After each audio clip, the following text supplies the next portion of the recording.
I haven't felt this good since maybe Election Day. What a good day. What a great day. I mean, wow. All right. Number one, they got the shooter of the healthcare executive, right? They think they found the guy in Pennsylvania.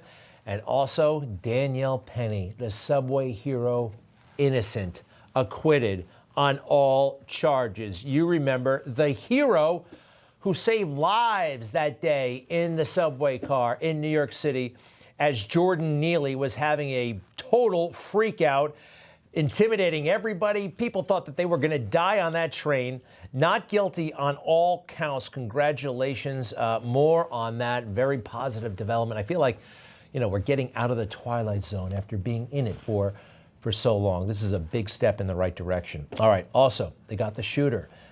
And last week, this murder of the healthcare executive solved the case. Did we? Police think so. This is the guy in custody in Pennsylvania, getting out of the car. I think he's being brought in for an arraignment. And here he comes. Is that the guy? Could he have done it? The evidence seems overwhelming so far. Who is he? He is 26-year-old Luigi Mangione. All right, 26 years old. And does this look like the guy? Well, let's take a look at the face.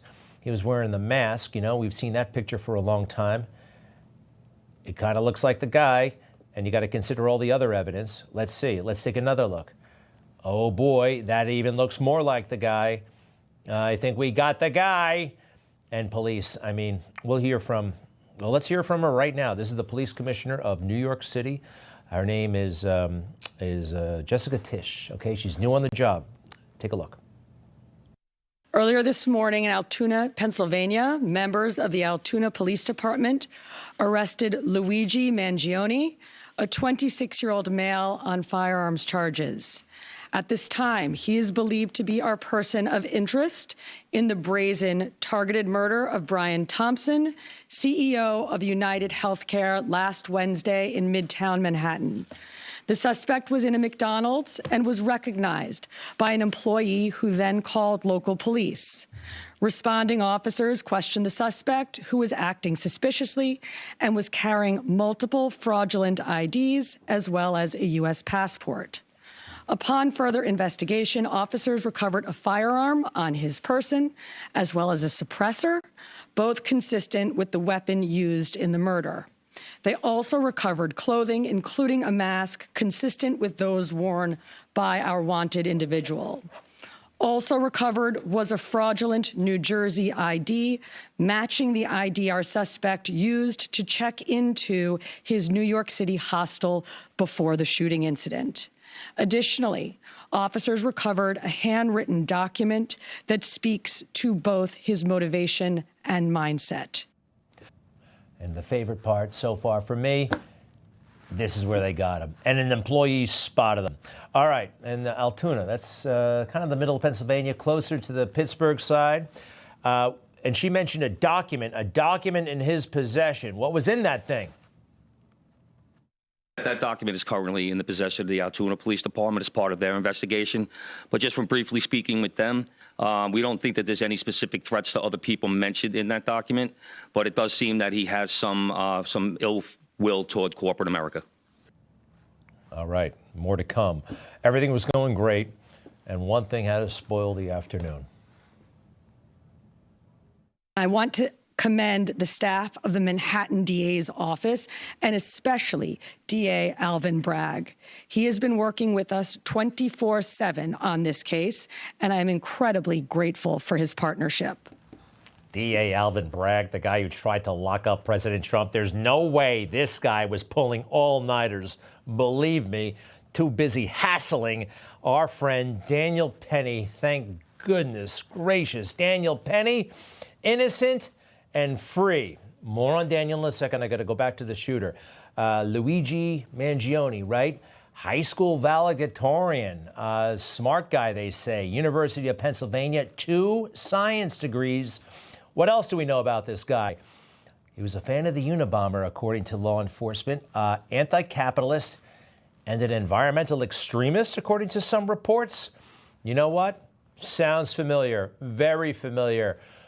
Who remembers, and very few people do, the guy who almost killed President Trump down at his golf course, Ryan Routh, into a lot of the same things, the environmental extremism, the rest. Take a look at these two. How about this? They both have lived in Hawaii. It's kind of random, right? It's just, I'm not saying it means anything, but it's kind of wild a little bit. I don't know. Both guys lived in Hawaii. We're going to find out more. I'm sure we will. In the meantime, great job. Although there's one thing that's kind of funny about this. You know, the FBI has been warning us for years. Oh, it's going to be right-wing extremism. Watch out for right-wing extremism. Well, some of the most notorious things that have happened in the past couple of months were from leftists, okay? Leftists, it looks like to me. And I want to see this guy one more time, Luigi Moroni. It's fascinating. We know all this stuff about him. We know a lot. Remember this guy? Anybody remember? Crooks, right? Crooks. We don't know anything about him. Not a damn thing. Just still, people can't even remember his name. Overall, though, a good day. A great day for America. We're getting there, folks. So let's talk more about Daniel Penny. I finally see a smile on this guy's face, right? Innocent hero. Absolutely. He saved the people on that subway train. They thought they were going to die. And every step of the way, Daniel Penny has had this great dignity about him. Have you noticed?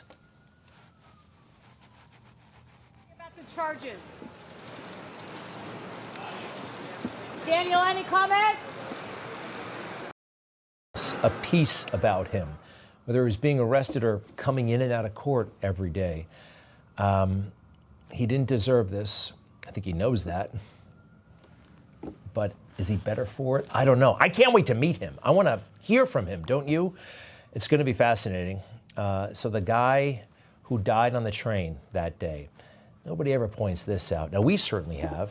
Back when this first happened, this guy's got a lot of problems, and even his family admitted, whew, the guy was using crazy drugs that made him crazy. Let's go through it.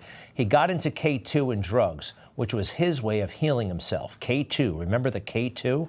K2, unpredictable and dangerous, psychotic effects. What else here? Jordan Neely had a really substantial criminal record. He kidnapped a girl, a 7-year-old girl back in 2015, punched a guy in the face, a 64-year-old.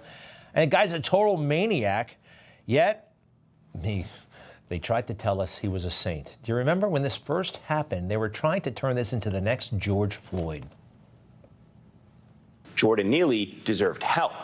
He deserved compassion. And he, like all of us, deserved to feel safe. He had a life that he was living and was reaching for. He really enjoyed Michael Jackson. He had a phenomenal voice. He was a phenomenal dancer, and he enjoyed making people happy. Jordan spent a lot of time on the subway. His life ended on the subway. How profound. How cheesy, by the way, the local, right? He spent his life on the subway. He died on the subway. Reporting for NBC4, Rebecca whatever, back to you in the studio. They're so insincere, in my opinion. All right, the Black Lives Matter crew, what the hell's his name again? Hawk Newsom, not Gavin Newsom, Hawk Newsom. This guy is certifiably, well, he's something. He also is always at war with Black Lives Matter. He claims he invented it. They claim they invented it. Anyway, I think he's calling for violence here.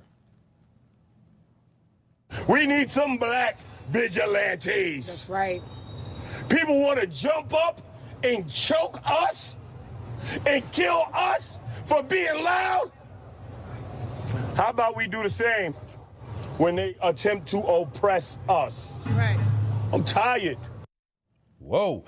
I wouldn't mind it if he lowered his voice a little bit. That was pretty loud. He is such a... Look, that's what he does. He yells and screams, but nobody's really listening, right? People, New Yorkers, Americans, no matter what their color, race, everybody's kind of getting it, right? All of that stuff was fake, trying to pit us against each other over race. It's not working anymore. Now, Alvin Bragg, the one who got the shout out from the cops, remember, he's the one who locked up President Trump. And, you know, some of his staff are no better. The assistant district attorney, let's take a look at, his pal there. There's Alvin Bragg with a woman named Daphna. Daphna what? Daphna Huron, the assistant district attorney for New York City. She was always referring to Daniel Penny during the trial as that white man, the white man, the white man, the white man. He's just a white man, right? Just defined by, it's never in a million years would she or should she use that about a black man or anybody else, including a white man. Enough about those rotten prosecutors. How about the winning defense attorneys? That's Tom Caniff. He actually ran for district attorney way back in the day. Unfortunately, he didn't win that race, but he won today, and he won big. Tom Caniff, a friend of the show, and I think he is an Army veteran, if I'm not mistaken, who served in Iraq. The other defense attorney, Stephen Razor, excellent job, sir. And, of course, Daniel Penny. He is, well, the innocent hero. He is the innocent hero. And it does seem like we are a lot closer to emerging from this woke, weird mess that we've had going now for a while. Don't you think? Aren't you ready to go say goodbye to 2024?